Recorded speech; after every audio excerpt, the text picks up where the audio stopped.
Hello friends, welcome to my video. അപ്പോൾ ഇന്ന് ഞാൻ നിങ്ങൾക്കായിട്ട് ഇവിടെ ഷെയർ ചെയ്യുന്നത് ഒരു ഹോൾ വീറ്റ് വനില ബണ്ട് കേക്കിന്റെ റെസിപ്പിയാണ്. ഇത് എഗ്ലെസ് കേക്കാണ്.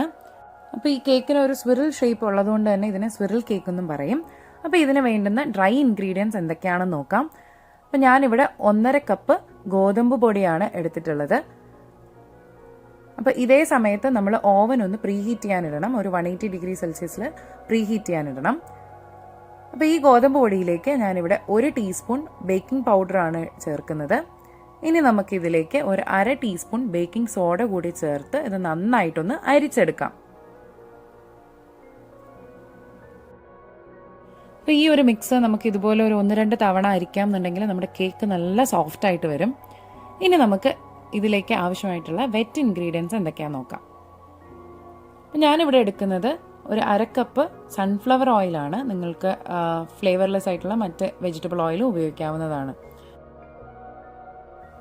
ഇനി നമുക്കിതിലേക്ക് ഒരു 1/4 കപ്പ് പഞ്ചസാര ചേർത്ത് കൊടുക്കാം. ഞാനിവിടെ ബ്രൗൺ ഷുഗർ ആണ് ചേർക്കുന്നത്.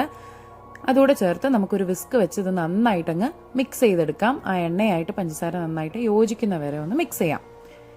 ഇനി നമുക്ക് ഇതിലേക്ക് ഒരു ടീസ്പൂൺ വാനില എസൻസ് ചേർത്ത് കൊടുക്കാം. അപ്പം നല്ല ക്വാളിറ്റി ഉള്ള വാനില എസൻസ് ആണെങ്കിൽ നല്ല മണവും നല്ല ടേസ്റ്റും ഉണ്ടാവും. ഇനി അതിലേക്ക് നമുക്ക് 1 കപ്പ് അധികം പുളിയില്ലാത്ത തൈര് ചേർത്ത് കൊടുക്കാം. അപ്പോൾ ഈ തൈര് കൂടി ചേർത്തിട്ട് നന്നായിട്ട് ഇത് ഇളക്കി യോജിപ്പിച്ചെടുക്കണം. അപ്പോൾ പഞ്ചസാരയൊക്കെ നന്നായിട്ട് അലിയുന്ന വരെ നമ്മൾ ഒരു വിസ്കോ അല്ലെങ്കിൽ ഹാൻഡ് ബ്ലെൻഡറോ അതും അല്ലെങ്കിൽ മിക്സിയുടെ ജാറിലോ ഇട്ട് നന്നായിട്ടൊന്ന് യോജിപ്പിച്ചെടുക്കണം.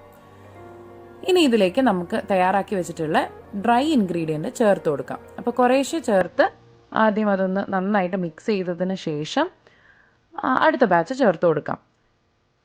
അപ്പോൾ ഒരുപാട് ഓവർ മിക്സ് ചെയ്യാതിരിക്കാൻ പ്രത്യേകം ശ്രദ്ധിക്കണം, ഇല്ലെങ്കിൽ നമ്മുടെ കേക്ക് ഭയങ്കരമായിട്ട് ഹാർഡായി പോകും. അപ്പോൾ ബാക്കി കൂടി ചേർത്ത് നന്നായിട്ടൊന്ന് മിക്സ് ചെയ്ത് എടുക്കാം. നമ്മുടെ കേക്ക് ബാറ്റർ കുറച്ചധികം തിക്കായിട്ടാണ്. അപ്പോൾ നമുക്കിതിലേക്ക് ഒന്ന് ലൂസാക്കാൻ, ആ കൺസിസ്റ്റൻസി ഒന്ന് ശരിയാക്കാൻ വേണ്ടിയിട്ട് നമുക്കൊരു 1/2 കപ്പ് പാല് കൂടി ചേർത്ത് കൊടുക്കാം. അപ്പോൾ റൂം ടെമ്പറേച്ചറിലുള്ള പാലായിരിക്കണം ചേർക്കുന്നത്. പാല് കൂടി ചേർത്ത് നമുക്കിത് നന്നായിട്ടൊന്ന് മിക്സ് ചെയ്ത് എടുക്കാം. അപ്പോൾ നമ്മുടെ കേക്ക് ബാറ്റർ ഇവിടെ റെഡി ആയിട്ടുണ്ട്. ഇനി നമുക്ക് മോൾഡിലേക്ക് ഇത് ഒഴിച്ചു കൊടുക്കാം. അപ്പോൾ ഇത് മോൾഡിലേക്ക് ഒഴിച്ചു കൊടുക്കുമ്പോൾ പ്രത്യേകം ശ്രദ്ധിക്കാനുള്ളത് ആ ഷേപ്പ് കിട്ടാനായിട്ട് കറക്റ്റായിട്ട് എല്ലാ ഭാഗത്തും എത്തുന്ന രീതിയിൽ വേണം നമ്മൾ കേക്ക് ബാറ്റർ ഒഴിച്ചു കൊടുക്കാനായിട്ട്. എന്നിട്ട് അതിൻ്റെ മോൾ ഭാഗത്ത് ഇതുപോലൊന്ന് ലെവൽ ചെയ്ത് കൊടുക്കണം. അപ്പം നമ്മളുടെ പ്രീഹീറ്റ് ചെയ്ത് ഇട്ടിരിക്കുന്ന ഓവനിലേക്ക് നമുക്ക് ഈ കേക്ക് ടിൻ അല്ലെങ്കിൽ മോൾഡ് വെച്ച് കൊടുക്കാം. അപ്പം ഞാനിത് ജസ്റ്റ് ഒന്ന് ഡാബ് ചെയ്ത് കൊടുക്കുകയാണ്. ഇനി ഇതൊരു 180 ഡിഗ്രി സെൽഷ്യസിൽ 35 to 40 മിനിറ്റ്സ് ബേക്ക് ചെയ്തെടുക്കാം. അപ്പം നമ്മളുടെ അടിപൊളിയായിട്ടുള്ള ഈസി ടേസ്റ്റി ആയിട്ടുള്ള whole wheat vanilla bundt cake ഇവിടെ റെഡി ആയിട്ടുണ്ട്. ഇത് ഡീമോൾഡ് ചെയ്ത് വരുമ്പോൾ ആ കേക്ക് കാണാൻ നല്ല ഭംഗിയാണ്. കൂടാതെ ഭയങ്കര സോഫ്റ്റാണിത്. മാത്രമല്ല എഗ്ലെസ് കേക്ക് പ്രിഫർ ചെയ്യുന്നവർക്ക് ഇത് അടിപൊളി ഒരു റെസിപ്പിയാണ്. കാരണം ഇത് വളരെ എളുപ്പമാണ് ഉണ്ടാക്കാൻ. ഇനി നിങ്ങളുടെ കയ്യിൽ ഈ മോൾഡ് ഇല്ലെങ്കിൽ നിങ്ങൾക്ക് സാധാരണ കേക്ക് ടിന്നിലും ഇത് ഉണ്ടാക്കാവുന്നതേ ഉള്ളൂ.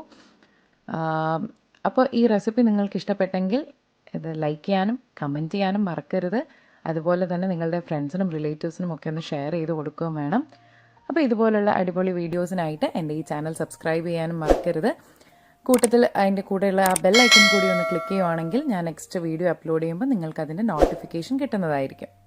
അപ്പോൾ മറ്റൊരു വീഡിയോയുമായി നെക്സ്റ്റ് ടൈം കാണാം. അതുവരേക്കും ബൈ.